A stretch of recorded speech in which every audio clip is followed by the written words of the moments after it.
In the world of hostels, the daily routine often revolves around a common ritual, breakfast. This tale begins in the mess hall of one such hostel, where the dish of the day every day was kھچڑی, a simple, humble meal that was starting to cause quite a stir.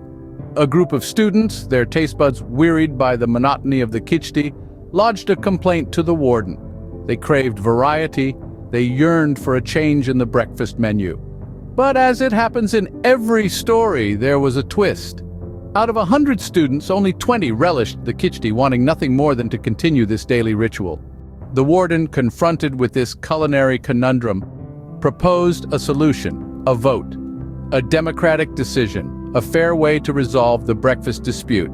And so the battle lines were drawn. The 20 kھچڑی lovers cast their vote for the dish they loved.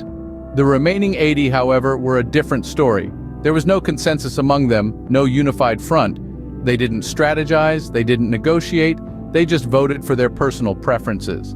And so, the voting concluded. The results were as follows: 20 votes for kھچڑی, 18 votes for egg paratha, 16 votes for paratha with tea, 14 votes for bread and curry.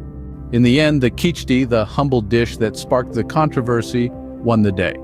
The 20 students who stood by it celebrated while the others learned a valuable lesson in unity and strategy. This was more than a breakfast dispute. It was a lesson in democracy, a lesson in the power of unity, a testament to the adage, "United we stand, divided we fall." And so the daily routine continued, with the kھچڑی reigning supreme in the breakfast menu, a symbol of unity in the midst of diversity.